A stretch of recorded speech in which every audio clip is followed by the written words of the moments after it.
Hey, it's Cheat, and this past weekend I was able to attend the Sim Gaming Expo that happened just outside of Chicago. So it was a nice little 6 hour drive. Got there, did some sim racing shit, voila. Um, I'm I have some notes about my experience. There are other YouTube videos already of people that have did like the gamer muscle style of showing the entire layout of the show and showing what each booth had to offer and things like that. So that's not the point of this one. Basically, this is just me telling my experience about the first ever Sim Game Expo that took place here in the United States. Finally, we have a show. We can no longer be jealous of the people in Germany anymore. So, this is essentially what I liked and what I would like to see them improve on for future years of the show. So, let's get right to it. So I only attended for the one day. It was a 3 day show, Friday, Saturday, and Sunday. I attended just for Saturday. Attended from 10 a.m. to basically when they kicked us out. The show, I would call it a little bit more of like an intimate show, I guess, in the sense of floor space. So it wasn't probably not as big as the sim racing show that happens across the pond every year. But I feel like for a first show here in the United States in the Chicago area, with the attendance that it got, it was kind of the perfect size because there never really was too long of a line to experience any of the activities going on at each booth. But yet it wasn't completely dead either. So it was a really nice attendance in terms of the public. There was also a good attendance from people within the industry as well that I was actually kind of more surprised about.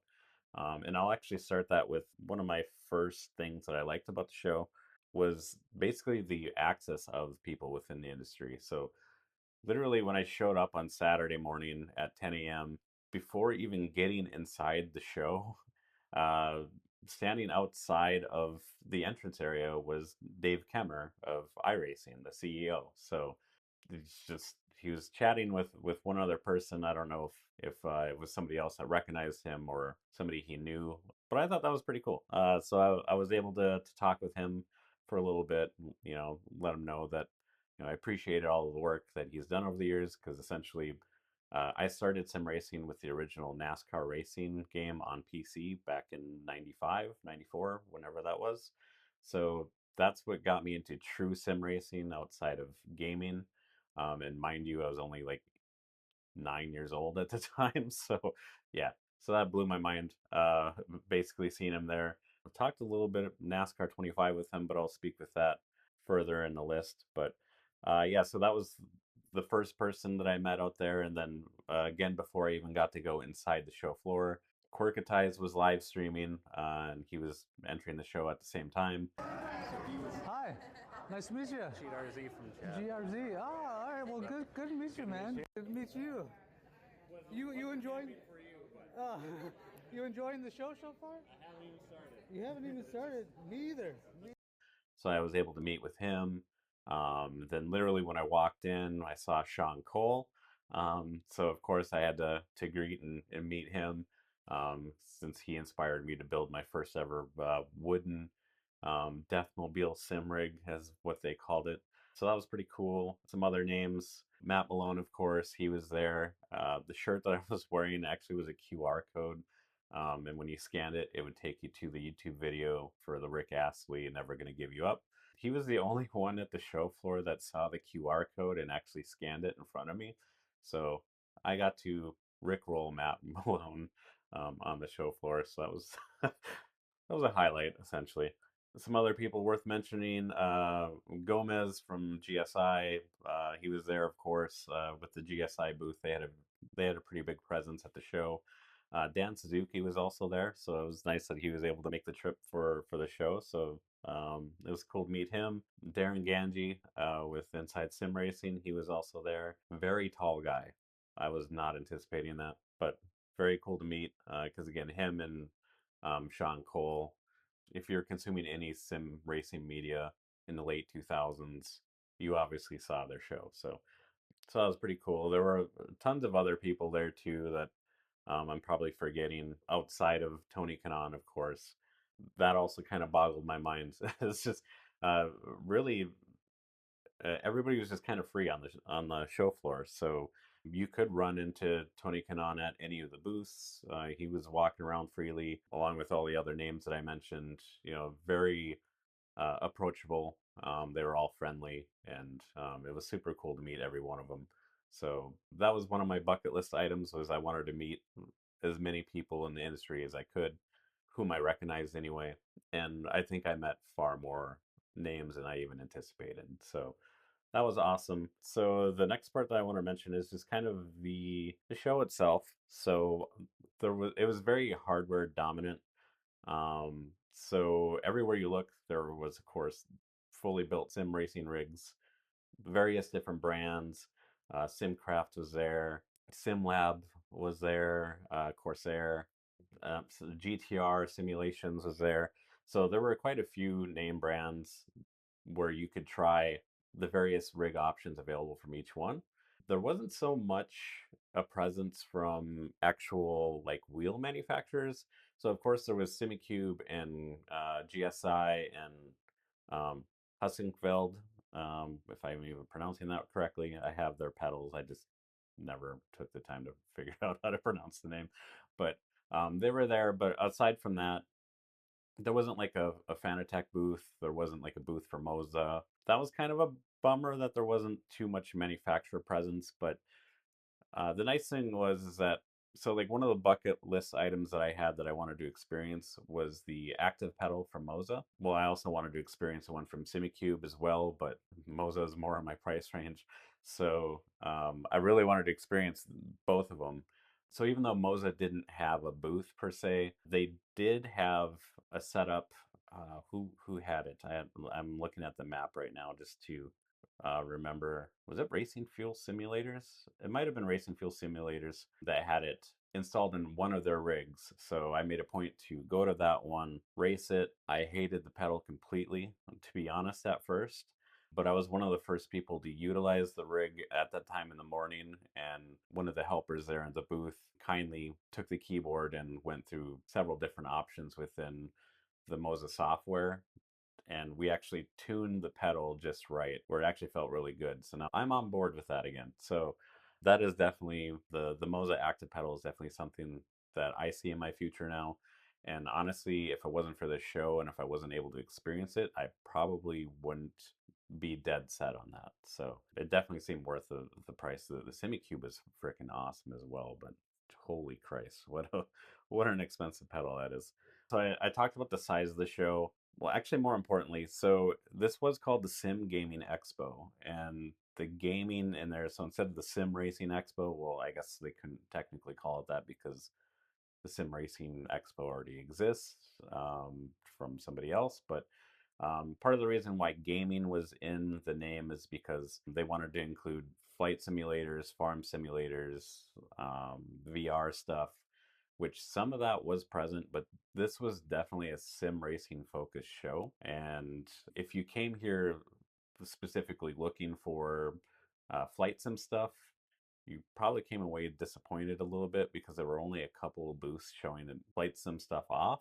Granted, two of them were really freaking awesome. I definitely want to give a shout out to Scalarchy, I believe they're called. They actually had basically like a full on hardware simulation of the inside of a like a Boeing aircraft essentially. I'm not too big into flight sims, so I can't specify what exactly it was replicating, but it was definitely enough switches and toggles to blow my little mind. So it was cool to see that. And then on the other side of the show floor, it had a setup where it looked like so there was a motion rig attached to the flight sim itself, but it looked a little more subtle than kind of what you'd see at the rest of the show. It was definitely more approachable in terms of the controls in front of you, and then they had just these three giant, like 65-inch, maybe even bigger screens. Somebody pointed out that they were misaligned, which kind of bothered them, but um, what are you going to do? So, with that aside, a lot of the hardware that was shown off for the sim rigs, I want to say the majority, if not at least half of the sim rigs, had some sort of motion within it. And then going back to my bucket list, that was something else I wanted to experience because I've always been kind of curious about motion and sim racing. The only thing that I really got to try before the show was at an auto show a couple years back, and that thing was absolutely ridiculous with the amount of motion that it was on. So again, it was more of like a roller coaster experience rather than something that you would actually have in your own home.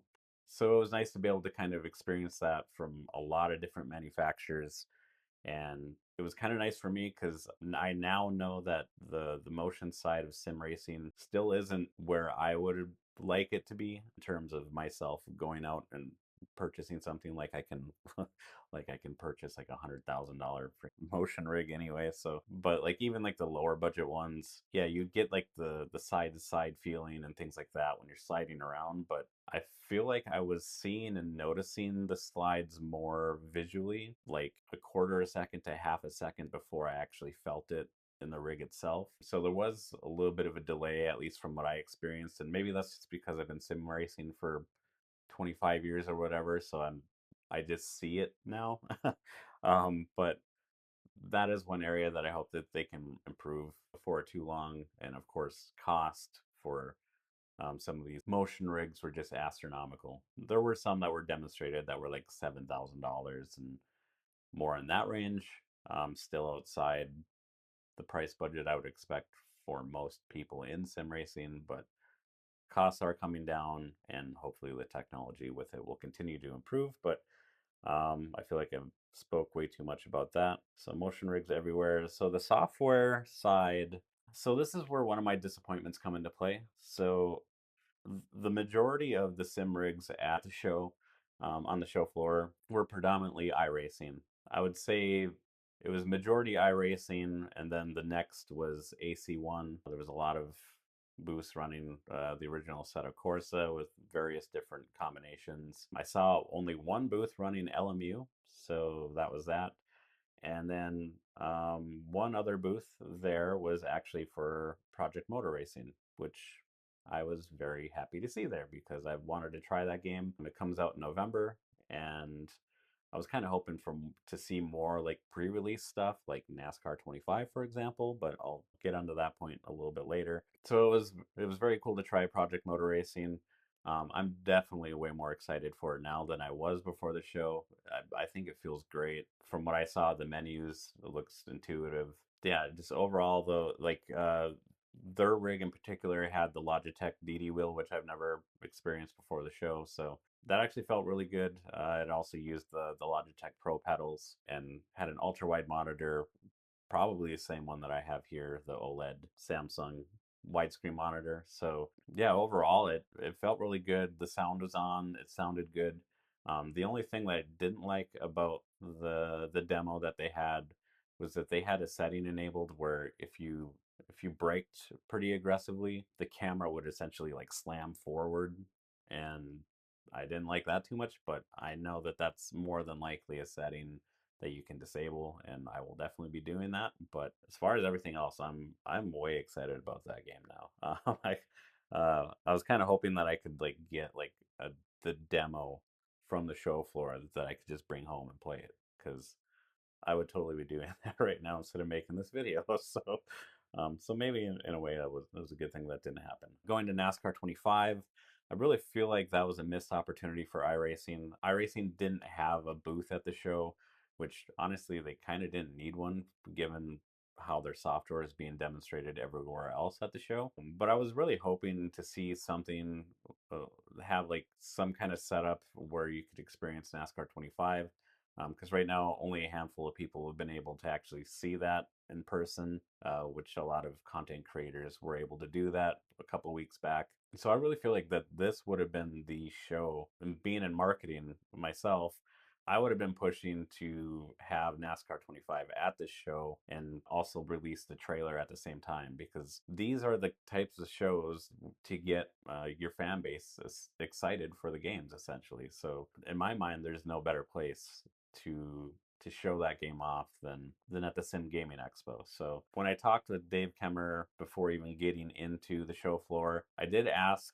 for clarification on one thing. This past week during one of the eNASCAR broadcasts, they had like an advertisement for the gold edition of NASCAR 25, which included the Steam logo with Xbox and PlayStation with the the October release date was kind of confusing because we've been told up to that point that Steam was going to be released sometime after the consoles. So I asked Dave about that, and he did confirm that Steam will still be releasing sometime after the console versions so that they can make sure that the game is optimized for all the various different hardware setups and sim wheels and etc. So if you're wondering about that, now you know too. The presentations and talks. So there was a media lounge area kind of at the start of the show floor where they had a bunch of scheduled talks. I attended the one of the sim pits talks about the history of sim racing. I sat in on a session with Gomez from GSI where he was kind of talking about how he started GSI and kind of where they're going and things like that. And then at the end of the day, Tony Kanon had a chat and Q&A session too that I attended as well. These were all probably underrated for the show. It was kind of sad because a lot of the seats were pretty empty for each of the talks that I attended, even the Tony Kanon one at the end. So that was a little disheartening to see. Even the MC to kind of hype up the talks beforehand, he would like try to pick out people that were passing by to to essentially, for lack of a better word, guilt trip them to come sit down for the talk that was about to happen. But I think one of the reasons for that is because when I attended one, it was a little hard to hear the conversation that was taking place. They did have microphones and they had speakers at the side, but the problem was is that on each side of the media area, Simcraft had a booth on each side, and essentially they had speakers of their own that were playing the sounds from the Sims. So so you're sitting here trying to listen to like Tony Kanon speak, and then on each side of you, you're hearing race cars just driving. I'm running the IndyCar McLaren team nowadays, so I'm the team principal. But that's there. easy. McLaren wins everything anyway. Yeah, it's on the other side. Yeah, it's like It was pretty hard to hear sometimes, and hopefully that's something they can take into consideration for next year if they plan to do the show again, which I hope they do, is to maybe limit the outside noise during the talks, whether they have to like lower the sound of the booths next to the stage or move the stage completely to a different area that's more quiet. It's hard to say because that is the spot where they had the media lounge there for the talks was definitely a popular area for people to be walking by, so it would have grabbed more attention for sure. But yeah, just the overall sound. That was one takeaway that I had on that. But otherwise, the content of the talks themselves was super good. One last highlight that I had goes back to Tony Kanon. I don't know. It was just really weird to see somebody that I followed through real racing through the 2000s on to today with IndyCar, and then with him embracing sim racing in 2020 and getting mixed in with the community, like Quirketize, for example. They're like really good friends now, and it was really interesting to see those two interact. Um, they really do seem like brothers or family when you see them interact in person. It's kind of wild just to think, I don't know, that, a championship racing driver embracing normal people like that is just, I don't know. He was really a cool guy to meet. The SimiCube booth had a time trial essentially set up with the iRacing IndyCar in Brazil. Essentially, at the start of the day, he did a hot lap, recorded the fastest time that he did, and then the challenge was to beat Tony Kanaan. I tried to do that. I hardly, if ever, the only time that I've ever raced the IndyCar and iRacing is for the Indy 500 event that happens. Outside of that, I've hardly driven the car at all, so I was 4 seconds slower than Tony. But I didn't crash, and that was my ultimate goal because a lot of people were crashing because it was on a sim, a motion sim with the SimiCube pedals and everything. So there's a lot of newness to probably a lot of people that hopped in there, me in particular. But yeah, 4 seconds slower, didn't beat him, but it didn't crash. And I think that's about it from what I have on notes that I at least wanted to talk about specifically outside of probably the usual things that you're going to see from other people's videos. So yeah, if the Sim Gaming Expo returns next year, I'll likely be there again for sure, especially if it's in Chicago because it's not that hard to do. It was just nice being able to experience all the different hardware variations that were available. It was really awesome being able to experience the project motor racing again, connecting with others, and I definitely think it'd be something for other people too. Very strong for a first year event. You know, again, for the size of the show, it definitely got the attendance this year correct. Again, there wasn't really any long lines or anything like that, but there were definitely people there. So it was like the perfect size venue for the attendance. And that, for a Saturday, that's basically all you could ask for. So that's my thoughts on how I thought this year's show went. If you attended, let me know what your experience is like, what your favorite things were that you saw, and we'll see you next time. Over the phone, and I know you've had your doubts, you've had your tribulations, but dude, you did such an amazing job, such a great thing. Like this is, I'm telling you, this is the beginning of something wonderful, something amazing. This is something that has been needed for a very, very long time in North America, and you are the guy that poured your heart and soul into this event. And dude, I cannot thank you enough. Like you are the guy that brought me and Sean together. Because if you guys didn't know, me and Sean have been known each other for 10 years and working together for the last 5, and we've never met in real life. This week is the first time ever we've met for the first time, and it's all thanks to